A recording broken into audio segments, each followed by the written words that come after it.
Oh, yeah, so I laughed at some kid from West Virginia that came up here, and he was complaining about how rough of a life he had. I said, yeah, take a look at my kid. I said, okay, you want to tell me your life is tough? Can you imagine being him? And he's like, oh, no. I said, look, dude, I said, you're a cutie pie, man. You must have skated through life. He's never had to do nothing. I said, look at this poor kid. I said, and luckily he's got both eyes, both limbs, he's got eyes, ears, and everything works. I said, there's other kids that, were born without legs or born without arms. So don't tell me how bad you had it. I said, you've had it, easy life. I said, so anybody calls me up and says, oh, my life is so tough. Oh, really? You got downs? What? You got 2 arms, 2 legs? Yeah, well, you want me to show you some pictures of kids who don't? And you want to tell me how tough your life is? Well, I guess it's kind of tough. Yeah, I mean, you're kind of a crybaby.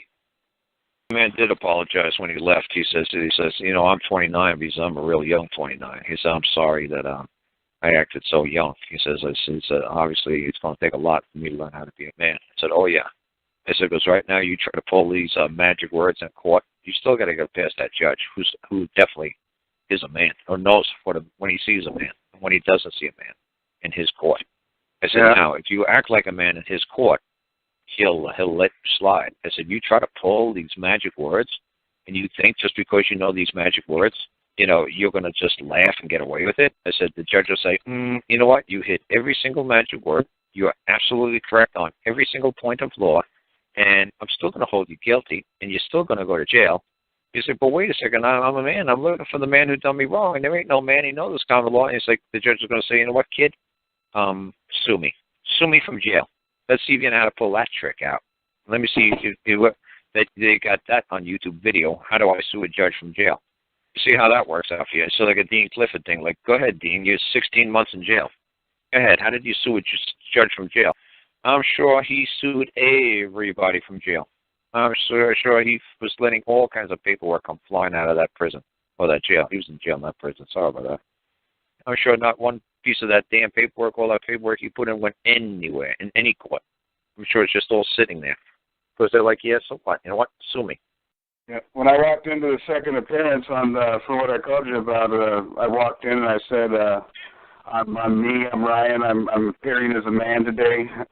Just in case anybody had any questions with that, I'm a man. I'm a real man, and I'm here. And he goes, well, sir, I just want you to know that I never disputed the fact that you're a real man.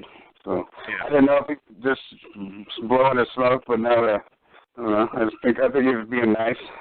Well, like I said, you got to be very careful if you're talking about a driver's license, because if you're only going in there, that's why I met one man in Canada. He got some advice from somebody who said, just go to court and something like I do, saying like you're just a man and you're not the defendant and not whatever. So the judge said, oh, good. Since the defendant isn't here and the only person that's here is the wife, I'm going to give the bank accounts to the wife, the house to the wife, the car to the wife, the kids to the wife. I'm going to give everything to the wife until the husband appears. So since the husband won't appear, I don't see him here, and obviously the man is still standing right in front of the judge, and I can't see a man because I don't have jurisdiction over a man. I'm going to have to give every single thing to the wife because that's what I have jurisdiction over, the wife and the husband. I don't have jurisdiction over a man.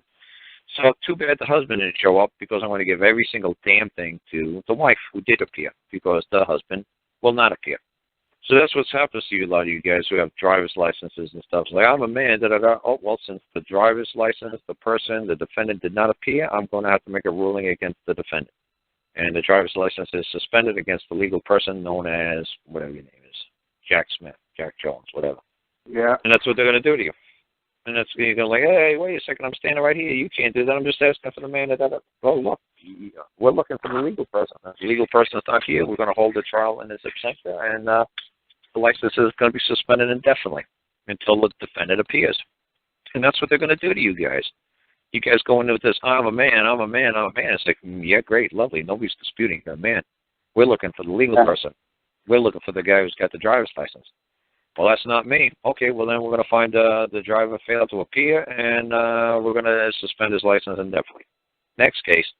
You're going to be like, wait, I still got all this free man bullshit to say. Yeah, the judge will be like, well, you're in the wrong court. Free man court is 2 doors down to the left. Next to it. Where you'll meet your cellmate, right? Yeah, no, there where you meet your cellmate, you see the word "men's" on the door, men's bathroom on the door, and so yeah, that's where you can file that. Yeah. You know, because you're full of shit. I haven't gone off on nothing really. I just I've done everything I've said. I've put in paper too, and had the clerk stamp it and all that, and it's just real minimal stuff. But you know, I don't know what I'm doing either. So. Yeah, that's why you got to be extremely careful when you do this free man bullshit.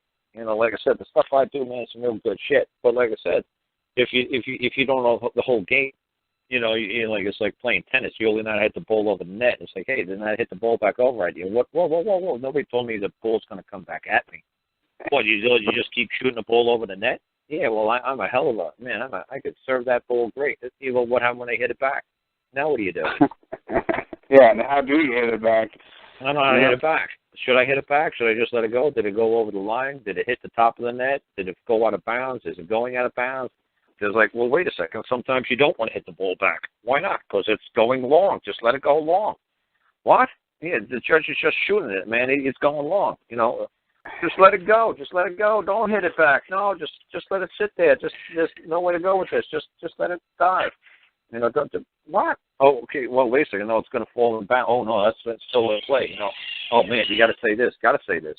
Well, I thought you said don't say anything. I didn't say don't ever say anything. I said don't hit the ball back when it's going long.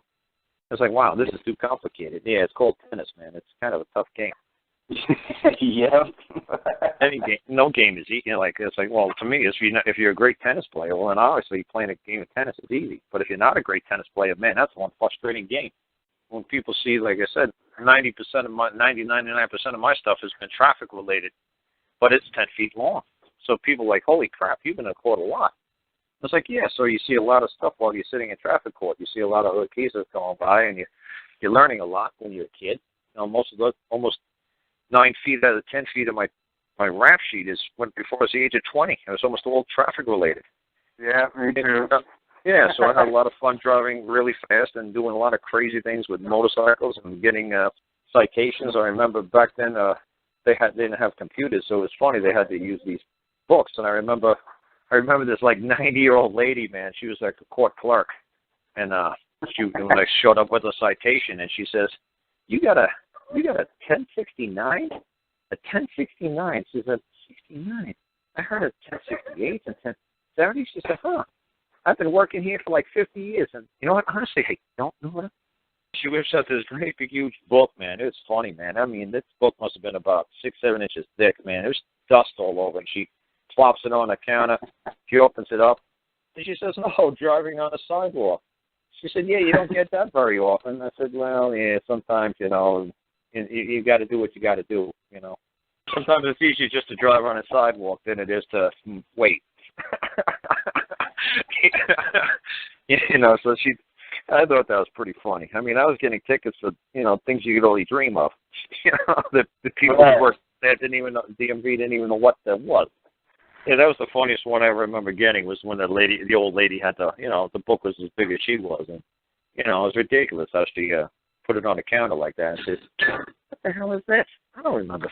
I've been doing this for like 50 years. What the hell is a 69? Oh, driving on a sidewalk. Huh. Yeah, that's one you don't see every day." Yeah, I guess most people keep the car and keep it on the road. I said, well, sometimes, you know, what's the difference? You know, it's flat and concrete, you know, support. Well, you can't drive backwards. Yeah, yeah, that's it. Driving in reverse. Yeah, there you go. I can do that too. Yeah, no problem. I don't see a problem in it. I'm doing it quite well. Yeah, his front bumper was on my bumper. You know, we were doing fine. I kept it on the road. You know, I made turns. I went through stop signs. You know, he's like, "Hey," I said, "You know, you call that reckless? I call this a pretty damn good driving." And they're patting yourself on the back, huh? I'll tell you, man. I was a very.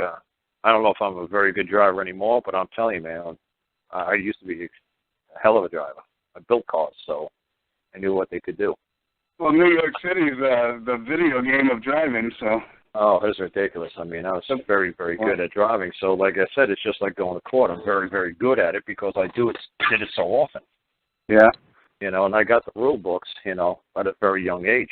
I found out the New York State codes, you know, when it came to 1972, I saw something in the newspaper, and it said that it was corporal punishment has been eliminated as a source of punishment to be administered from any further New York State teacher or like administrative staff, but it's lawful for the parents to hit their children.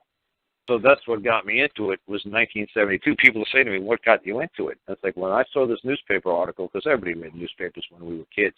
Everybody got the daily newspaper come to the house. And when I saw that it said it's illegal for New York State administrators and teachers and, you know, to administer corporal punishment upon the student body, da-da-da-da-da, like that legal part of it was 20 words long. And then the lawful part, it's lawful parents to hit the kids, was 2-3 words long. It's like, wait a second. Why is this? And it's the same thing I learned when the judge told me in North Carolina. He said, what were you charged with? He said, an added an artificial heat source to speed the fermentation of an alcoholic beverage without a federal permit. He said, that's right. Yeah. Or what? Moonshine. So the law would be moonshine, and the legal version would be adding an artificial heat source to speed the fermentation of an alcoholic beverage without a federal permit. That was the actual literal charge that was on that paper. They could have just wrote moonshine. They could have just wrote moonshine. No, they wrote the whole entire, you know, definition out, basically the charge. So that's when I realized when I was a kid, why is it illegal to hit a kid? No, they didn't say anything about hitting a kid. They said striking a member of the student body by any officio or any officiating or any teaching staff, faculty member of the New York State Teaching Association. Why?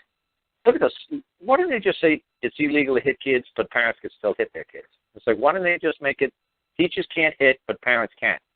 Because obviously the legals must mean something different than the law. So that's what really piqued my curiosity when I was a kid. When I just saw the newspaper article, it was ridiculously long what was illegal, but it's incredibly short what was lawful. So it's like, lawful, what's the difference here? And then it was like I said, they had corporal punishment when I was a kid. And some kids that I used to get into fights with at least once a day, a family. They were three sons, and every day. And like I said, I remember the principal would paddle them to such an extent that they could not bend their legs. They could not bend to sit on the seat on the ride home. And they had to do the old strap hangers. They had to hold on to the straps. You know, and every time the bus or train, whatever, hit a bump, the kids would just burst out crying. They'd try to play tough guy, you know, not cry, but they would just start squealing like little girls. It's like, wow, these bullies turned into little candy asses, you know, because they got their asses whooped. Man, that principal must have really put a lick into them to make them, you know, bleed like they're bleeding. So that terrified me that a teacher or a principal could hit me to that extent, you know, that I could not bend my legs. So, man, I was terrified. I mean, they kept me in total terror. You know, I was such a great student up until 1972, and once I realized the difference between legal and lawful, and they could no longer administrate corporal punishment, whatever that meant, I realized the hitting days were over. Oh, man, it was like, I just, like, hallelujah, like the chains would break loose, and now I could be an asshole. That I've been an asshole in the whole, but I, you know, had to contain myself in school because I don't want my ass beat by these teachers. I could do whatever I want. Holy crap, this is great. You know, I could basically tell the teacher to go F himself, and there's not a damn thing he could do about it. He can't hit me no more. Oh, hallelujah, I've just been afraid to get my ass kicked. But now they can't do it no more. Holy cow, like freedom at last. Now I could be me. When you see something legal, it's extremely, like, convoluted and a lot of words. And like the judge in North Carolina taught me, he says, look, son, if they really wanted you, if they really wanted you to find you guilty and throw you in jail, he said they would have charged you with a robbery, theft, murder, kidnapping, assault. He said they would have made it a one word. He said they would have not allowed a loophole in there. He said they would have made it crystal clear that they wanted you to sit in jail. He said, but when they said add an artificial heat source, speed the fermentation, alcohol, without a federal permit, he said, obviously, if you had a lawyer worth a damn, he would have just got the loophole. And he said, you would have got out of here. He said, but he said, the loophole is artificial. He said, you just should have said a natural heat source. He said, that's just one off the top of my head. And that's all I'm doing with you guys. I'm doing exactly what that judge in North Carolina did. And I said, look, just off the top of my head, what were you charged? This is what you're charged with. Okay, go in there and tell the judge you did this. You didn't do this, you did that. Yes, you did something. Yes, it might be considered wrong or illegal or unlawful, but that's not what I'm charged with. I'm charged with this, not that.